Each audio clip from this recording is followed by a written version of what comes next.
Are you ready for combat night?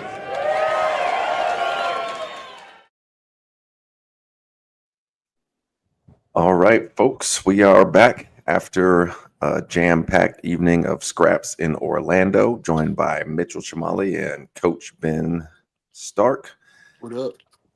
So, man, we have back-to-back events over the last couple of weekends.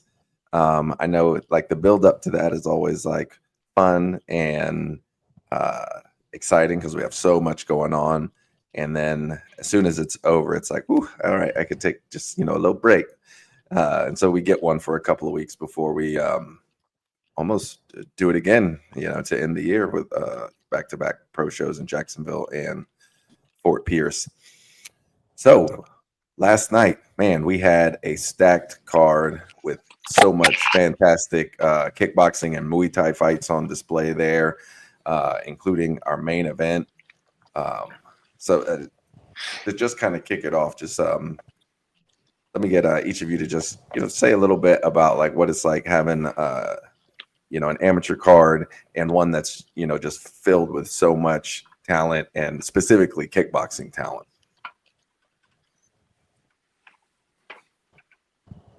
Go ahead, Ben. I thought it was going to be No, are you good? Is my mic coming through well? Yeah, you're good. Yeah. I thought there was a big delay. You guys respond pretty far after. No, go ahead, Mitch. All right. Man, I really liked it. I enjoyed the card. A lot of great fights on the card. A lot of young guys too, beginners. Man, I thought the card was going to be a dud, and it wasn't. It was a very good card. Lots of great fights, and I'm looking forward to ending the year strong in November. But I'm also looking forward to this little week of break we get from having to really do much. Man, as always, a talent-stacked card. I'm with you in the booth pretty much every event, and I'm sure I sound repetitive on some level talking about how Florida is the most talent-dense combat sports state in the country and arguably on a world scale. And every time we have a show, our fighters prove it yet again. These guys are amateur and they look better than some of the most of the pros that were fighting in my generation by a long shot. It's super exciting with that. And then we had a ton of Muay Thai fights on this card. I'm excited to see the growth and popularity of Muay Thai. It's perfect for the American people. Why hasn't it caught on? But it seems that we're starting to get that push, So I'm very excited about that. And then to see that the level is so high or getting so high, it's great. Yeah. So I think I just Canyon jumped in the comments. He said, I'm the best dressed guy on the post show, and it ain't even close because I'm repping the big fish drip. Appreciate it. So let's just go ahead and start from the top of the card and talk about that matchup for middleweight title between Ulysses Moore and Canyon Smith. Ulysses, our middleweight champ, making his Muay Thai debut. He did have a kickboxing fight before that, taking on Canyon Smith. Came in, our reigning champ, came in 7-2, and man, from the onset of both of these guys walking out and making their way into the cage, it was like, man, it looked all the part of a main event. Both of these guys absolutely stacked, and they came in and threw down for 5 hard rounds, and it was just back and forth. Both guys, throwing absolute bombs at each other, and it was just nonstop. That was a great fight. I really enjoyed watching these two guys throw down. Ulysses is the 185 champ. So even though he was a debut in Muay Thai, a ton of fight experience, being the champ. I think he's going down to 170. Well, he's a big boy. But watching those two mix it up, I feel like that's the kind of fights you guys need to get as amateurs. And I think they both learned a lot from it. It was funny after the fight. I thought Cannon had broke his hand or something. Like he was almost like wincing in pain, and one of the gloves come off. And I asked him, I was like, "Oh, is everything good? Is your hand broken?" He's like, "No, I'm just tired." It's like my ribs. Yeah, man. He was taking a lot of damage early on, like to the body. And in between the rounds, from round 1 on, he looked more and more exhausted in between rounds, hanging on his coach, draping over, breathing through his belly. Ulysses didn't look too much better in round 4 going into round 5, but for the first 3, he was super composed and seemed to be the fresher of the two. But man, I can't imagine how hard Canyon hits. That dude is built like a brick house. Yeah, both of them. They were throwing a lot of knees to the body at each other. They were in the clinch, that they went a little period where they weren't throwing elbows too much, and then they were throwing them like in tight and close and heavy. You just got to get hit with the first one, and then you're like, oh yeah, we can do that. But yeah, for the main event, they didn't disappoint at all. That was really fun to watch those two guys go at it. And for the majority of the fight, Ulysses just kind of being the kind of guy that he is. He just had a big smile on his face throughout the course of it, just like enjoying the violence. Man, how intimidating is when you like crack a dude and they're like, hell yeah, man, let's party. Kenyon said 50-45 on all cards. So he says no questions there. And then our co-main event was a featherweight bout, MMA, Tannehill Gene versus Seven Perkins. Seven Perkins undefeated, 3-0. Tannehill came in 1-1, and Seven Perkins just absolutely left a stamp on the whole event with that performance, coming and getting a absolutely savage knockout with what they call it. I call it one to grow on at the end. Seven just he's looking like a world beater.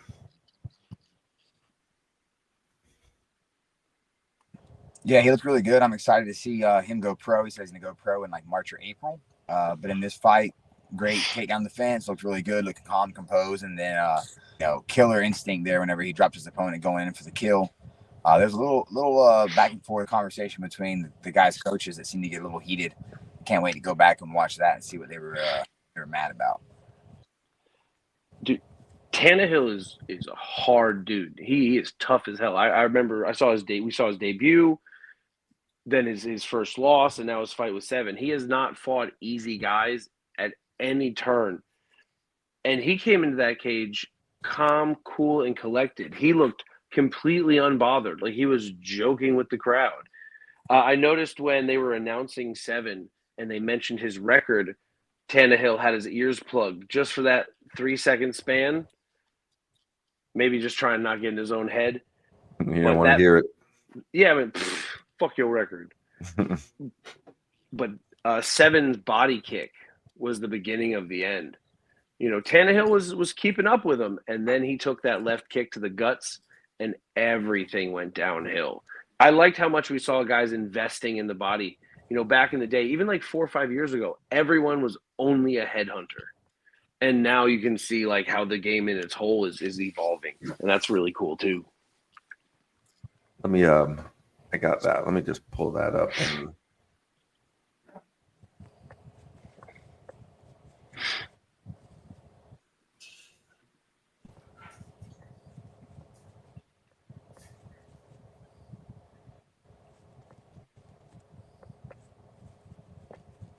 So you can see like right away they came out throwing heavy kicks, and Seven's just so long and accurate with his striking.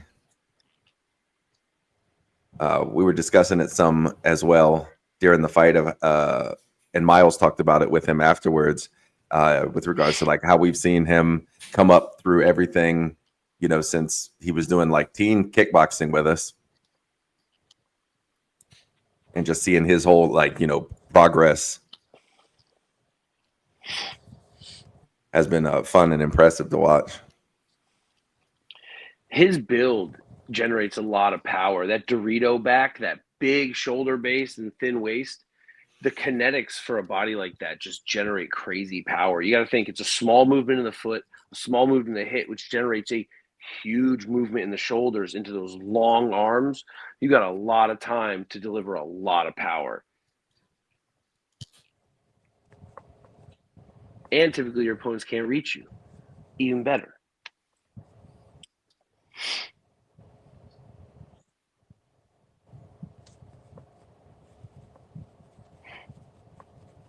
Yeah, and this part of the commentary, Miles was talking about, how Seven used to come to the Jungle Fit classes that he was teaching, and now Seven's teaching the Jungle Fit classes. There was the body kick that started it. You see Tannehill immediately stopped giving back any pressure, and it was just keeping his shit together. I've been knocked out with a body shot. It's really hard to maintain your composure.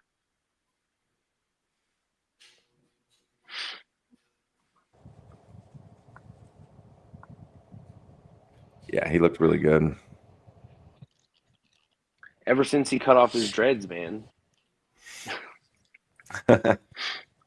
It's those 3 extra pounds of weight that he didn't have to cut. He feels rejuvenated. That's twice now we've seen guys cut off a lot of hair, and with ginseng. I didn't realize that it coincided with his win streak starting.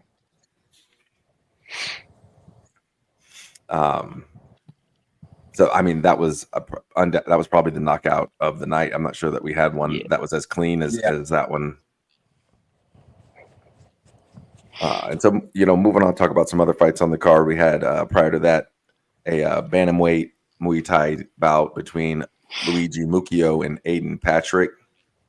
Luigi came in 3-3, and Aiden Patrick was 6-1. Aiden able to defend his belt and take his record to 7-1 in what was a really hard-fought contest. I wish they had 5 rounds. They deserved that. Was a really, really good fight.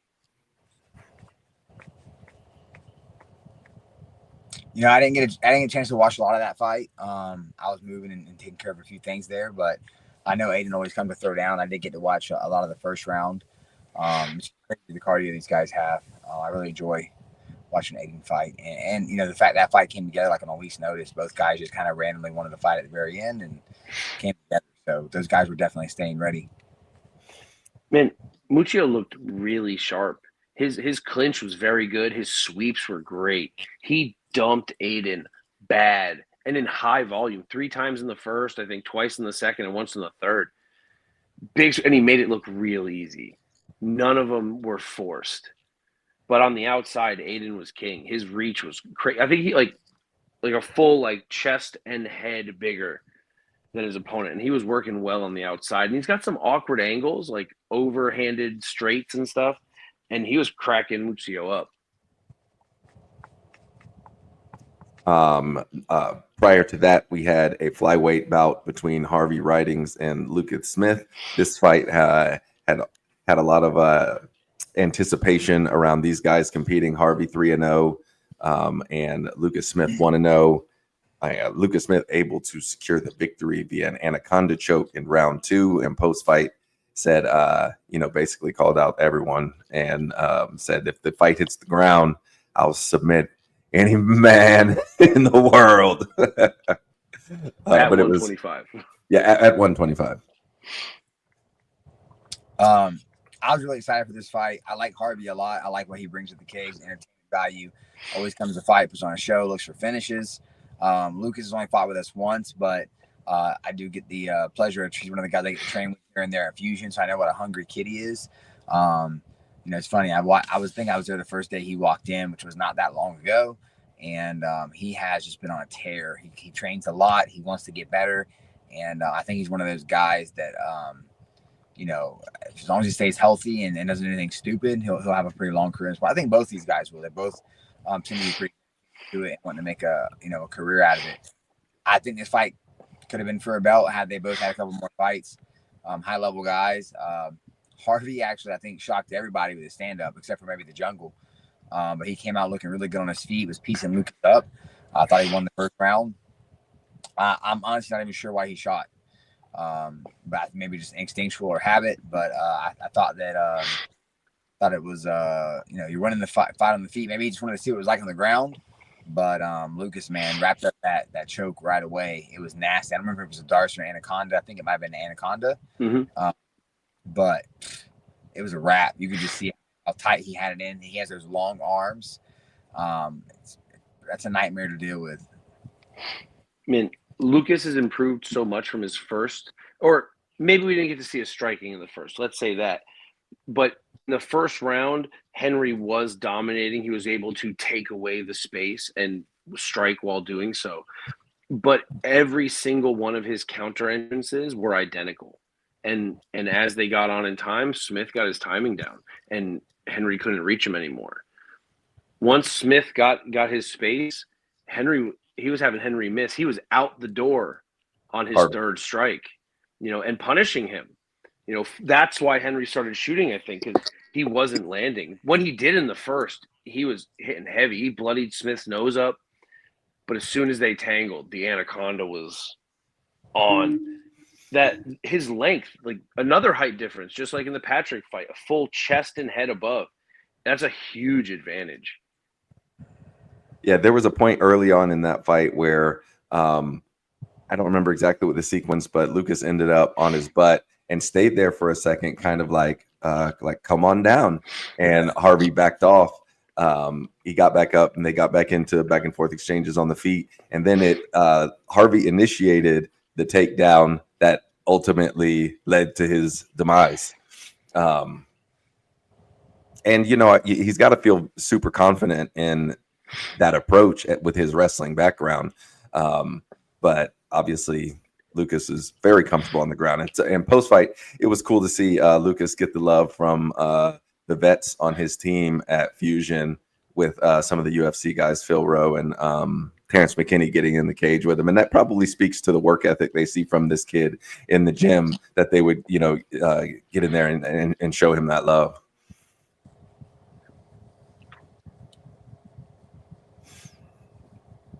So, but that a fight that doesn't, I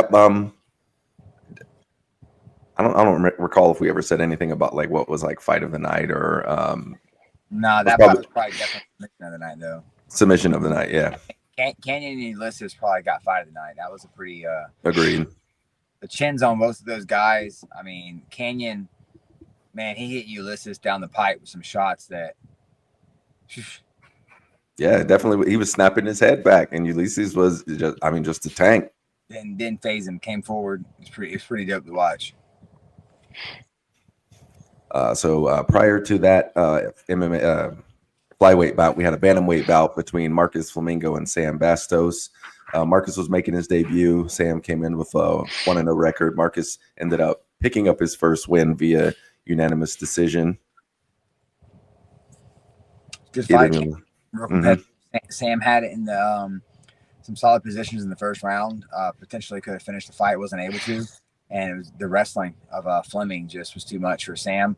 Couldn't get up, and Fleming, I think he. I haven't really heard much about this kid. You know what I mean? Didn't really know much about him. I know Sam comes out. There was David Sutton. They got a really good ground game, but man, Flamingo really showed up and put on a show for the fans, man. Yeah, man. Flamingo's shots were beautiful. In the first round, when Bastos got him down, you were like, okay, Flamingo's the striker here. And immediately, as soon as he got up to his feet, shot right underneath, Bastos's punches, took him down, past the guard, hit mount, got right to work. Flamingo out-grappled the man in the comeback and for the rest of the fight. He looked really, really good, especially for a debut. And prior to that, we had a Muay Thai bout at 150 pounds with Alicio Fuentes and Edgar Soto. That was a super fun fight, an exciting fight to watch. Edgar Soto came out with an incredible pace that he was able to maintain, just throwing heavy shots and bombs and great movement. I want to say there was one point in that fight where Ben pointed out that Edgar did a whole lap around the combatagon of nonstop forward pressure, and Alicio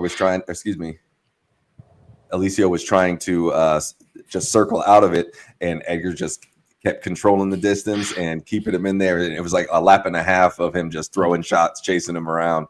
Super exciting fight. Yeah, I really enjoyed watching that fight. That was another fight that came together last minute. Alicia had a lot more fights than Edgar, was undefeated. And Edgar was ready for the challenge, was excited to get the opportunity to fight him. And then, fight really didn't disappoint. It was a lot of good back and forth exchanges. Yeah, I mean, those are the kind of fights I could watch all day. I really, I like Muay Thai a lot, especially whenever they fight with that kind of aggression and, pace. Man, Soto's a dog. The pace he put on in the first round and the volume of shots that he was landing was crazy. He was hitting hard. And props to Fuentes for dealing with all that. I thought he was going to be wilted come round 2, and he actually came out hard and I believe took the first half of the round. That's a good fight. So, it was a great fight, back and forth. Soto is just a mean son of a bitch in there. Primarily boxing, I like to see him diversify his kicks a little more. But in this engagement, it really seemed like Fuentes was the big kicker. His hands didn't look super powerful, but his kicks did. So I think that was the right approach for Soto. Box him, keep him short, and damage him on the inside. He dogged him out. It was a great fight. He had the whole package for the weekend. Good face off, a good fight. Yeah. Prior to that, we post-fight speech too. Oh yeah. The post-fight speech. Prior to that, we had an extreme bantamweight kickboxing bout. Christian G, and Dewan White, both of them looking for their first victory in kickboxing. Dewan, quite a bit of MMA experience. Same with Christian G. Dewan came out. Christian had a little bit of an unorthodox style that he was like moving with, and Dewan White didn't care. He came out there to throw bombs, and he did, and landed that KO in the first round, maybe in the first 30, 40 seconds or so. Yeah.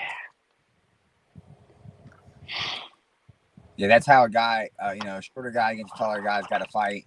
Take it right in his face, let him know he's there to fight. Caught him early, got the finish. It was nice. Good finish. So they announced Dewan as 5'3". Is that accurate, or is he goofing? Because I know he's short, but I don't think he's 5'3". I don't think he's 5'3". Okay. That's what he put on his information sheet. Man. Oh, you say? I don't know, but he's got so much cage experience at this point. Brandy. He Sorry, could just be goofing. I think so. I wish Brandy was on here so we could ask Brandy how tall she is. Is Brandy like 5'1"? I think she's like 5'1", and I think they're similar height. Hey, well, you got to gas it up a little bit, I'll give him 5'2". Break out the tape measure. This is why he wants to fight you. So what's going on with him wanting to fight you? Man, he don't want to fight me, bro. He ducks me every time I go to his gym. I got countless videos of me inside of his gym and all his training partners looking at me as I say, "Where's the wand?" Oh, you're like, "Hey, I'm coming in on Wednesday." And he's like, "Not me. I came here to train." Surprise, surprise, the wand's not here. Yeah, he don't want that smoke from the OG. You should bring a cameraman and make a segment of it. Use that call out. Go support the gym. He knows where I live. I mean, he's got enough fights. He can go pro. He's been invited to my gym before. He knows where I live.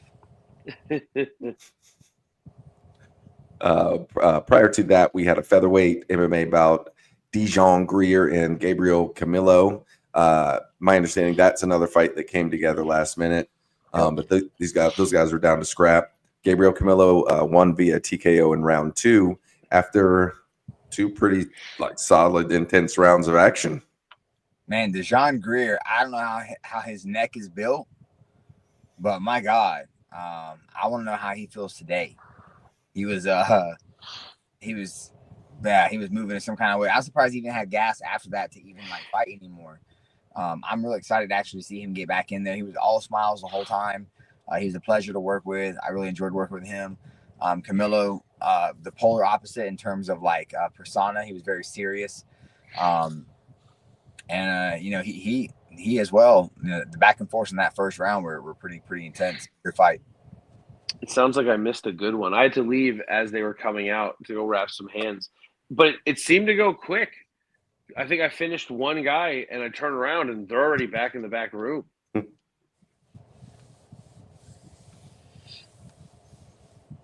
Sorry, I'm just juggling some stuff. And prior to that, a featherweight kickboxing fight from the ladies, Brianna Moore and Alex Simpson. Alex Simpson picking up the TKO in round 3. I want to point out something that she put on her information sheet. 16 years of ballet experience, and who knew that would translate into being a rock'em sock'em robot. the hip mobility of a ballerina is definitely beneficial. Yeah. In her debut, she was facing a gal that had a couple of fights, and Alex pretty much took it to Brianna the entire time. At one point, there was a look of confusion on the face of Brianna Moore as she's getting hit, and it almost looked like she looked at the ref like, she keeps hitting me, and like as she's getting hit. Give me a break. What do you think about this? The what? I see. Yeah, what are you gonna do about this? Yeah. Ref? And I'm trying to remember if it was. No, there's a comment on the other gal's fight. I was trying to remember if it was this one, but no. And then her attitude at the end of the fight, she put, I'm just happy to be here. and that was kind of her outlook. It was like, oh, this was so much fun. I look forward to doing this again. And it's like, I'll bet you do, based on how that fight went. Yeah. I don't think I've ever felt like that ever. I was so stressed out, but it was worth it. But she put on a great show. Props to her and the training she's doing over at the Jungle. Prior to that, we had a catchweight bout, or 130-pound bout between a couple of young ladies, Vanessa Curvin and Allison Angel Hernandez. Angel Hernandez picking up the win via unanimous decision over Vanessa. Both of them making their debut. Both of them had, Vanessa had a great outlook about fighting and just trying to try new things and encourage other ladies to try new things. And Allison Hernandez, we know what cloth she's cut from with regards to her family, with all of her brothers that fight. And she came out there and she handled business in what was a competitive fight. Yeah. Funny story in the back. So all the women that fight with us, it doesn't matter. Any woman, girl that fights has to take a pregnancy test, and then go back there, Jada, to give them the test, have to take a pregnancy test. And her brothers were like, "Nah, she's good. She's not pregnant." And they're like, "All right, well, she's got to take the test because you have to fight, like it's a requirement." And they like look at they look at her and they're like, "You better not be pregnant." Like, brothers don't play, man. No. Can you imagine being the youngest sibling of 3 brothers that fight, and all are like super serious, like they have high professional aspirations? Yeah, I feel bad. We actually talked about that during her fight. Mm-hmm. Imagine being her boyfriend. She ain't got a boy. She ain't never gonna have a boyfriend. Never. Nah. A tall fence to climb. So in their fight, there was a point where we saw the inexperience of the ladies as the clacker hit, and I guess their brains just kind of triggered like, oh, the round's over, and Vanessa turned her back like she was gonna go walk to the corner. Got cracked twice. She got cracked a couple times because I don't know if Allison, she kind of stalled for a second. I think she heard her corner like, round's not over, jumped her, bam, bam, bam, and got a few cheap, not cheap, free ones right in. To the side of the head. Oof. Yeah. And she's like, "What is going on?" But that was an exciting fight, and it's always cool to see the teenagers get in there and be on that stage and get that opportunity to mix it up in front of a crowd, and that's going to set them up for success moving forward to have that type of experience at that age. I mean, they go to school on Monday and they're like, this is what I did this weekend. A 16-year-old beat me up. But here's the thing. Props to Vanessa for taking your debut against an Angel Hernandez. Don't let this weigh too heavily on your heart. Curvin performed well when she got the opportunity to strike, but Allison was just a tall order. I hope this doesn't deter these young competitors from continuing because of a rough first experience. Wait, both of these gals wrestle, and so in high school, so they are actively competing in something else. Curvin also indicated she does track, so not a stranger to competition, but we know the combat night stage is a little bit different than a wrestling room. Yeah, for sure. Prior to that, we had a heavyweight MMA bout between the War Dog and Tommy Gardner, and Jose won via unanimous decision, and as was pointed out by some of our viewers at home, Miles was shooting his mouth off during the commentary and said, if this fight goes the distance, I'll cut off my beard. Oh, snap. And I can't believe I missed that. The receipts came flowing in today on Instagram when some of I imagine they were Tommy Gardner's fans posted on their story like, hey, he said if it goes this, they were counting it down. 3, 2, bro, it's on video. 1, got it. They know the jungle people. Oh, was it? I felt like I saw someone from the jungle share that. I mean, think about it. How aggravating would that beard be getting mushed in your face and your eye on a daily basis? Well, I wish Miles was on here right now so he could account for himself. Can we call him? Hold on. Well, I mean, he was sent the link, so he might be ducking. And we know Miles does a shave like once every couple of years anyway, so it's not the biggest deal, but I don't know that he was planning to shave it, but we're definitely going to have to hold his feet to the fire about what type of man he is. I would hope that he's a man of his word. That's what we would expect. That being said, he was beardless not too long ago, wasn't he? He looks so bad without a beard. He doesn't look bad. He just looks better with one. I just see him all the time with a beard. He looks weird without it.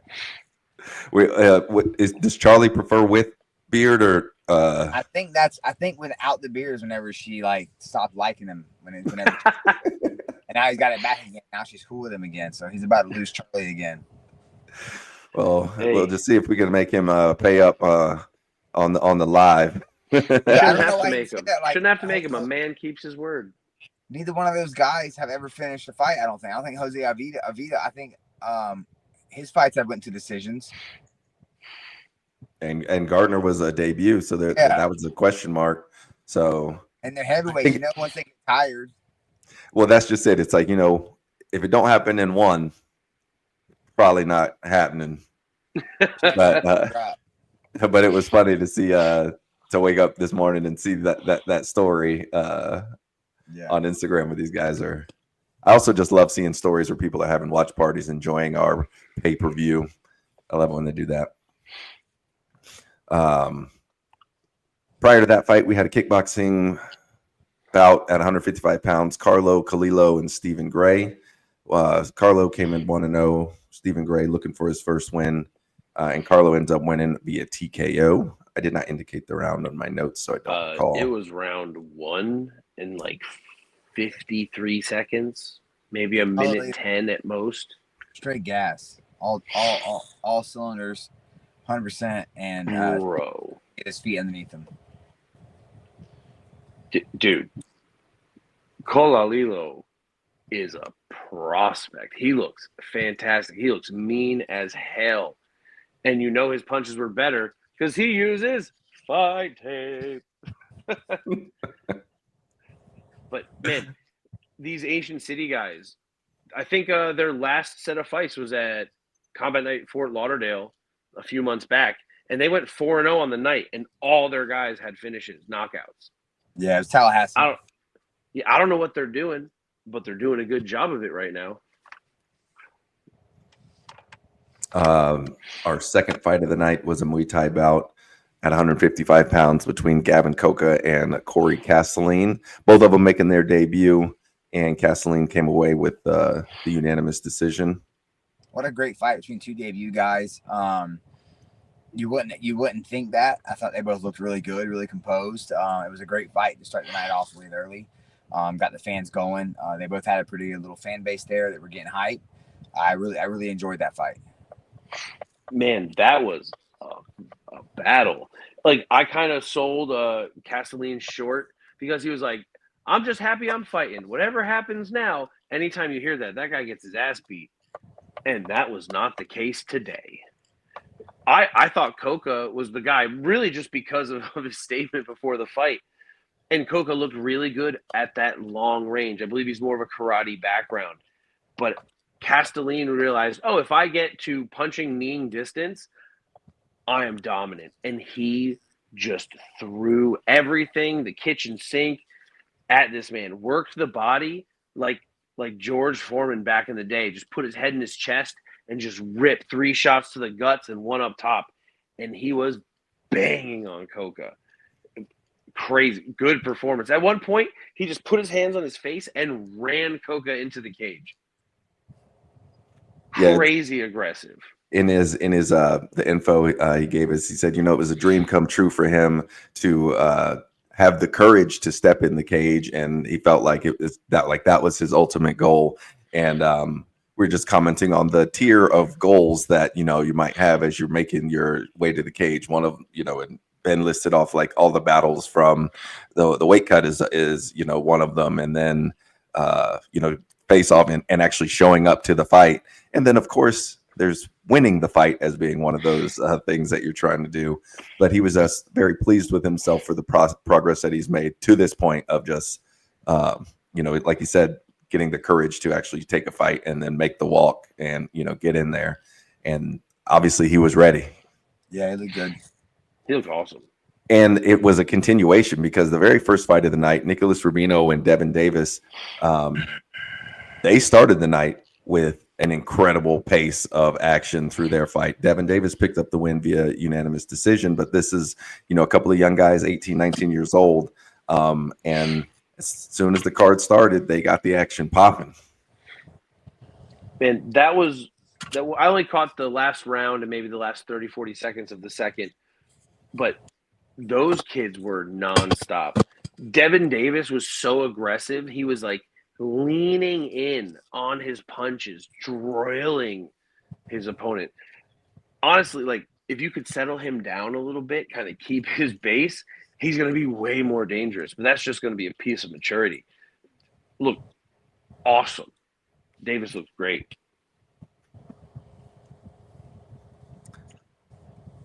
And that is all of the fights from last night's card. And, coming off of a fight card like we had in South Florida just last weekend, which was an amazing night. It's like, we kind of can get on a high, and our expectations, can be kind of like, oh, all right, we've got an amateur show, it's going to be what it is. But it was another super fun night for me, an entertaining night for me of fights from these guys. Man, it was a wonderful night of fights. I heard Ramsey went partying out outside. There was a big parade. There were some floats. I did. It was like I twisted my shirt up and I got busy. Hell yeah. Do you think having like that parade and the EDC event in downtown like hurt the show in terms of like getting people to come out or getting fighters to commit? You were there last night. What do you think? I mean, I had no trouble parking. None. Like we got off the highway, went straight in, parked, $10. In the building. You saw the building. It didn't look like we had any problems. No. Yeah, no. We ain't gonna there's no The only thing that gets in our way is us.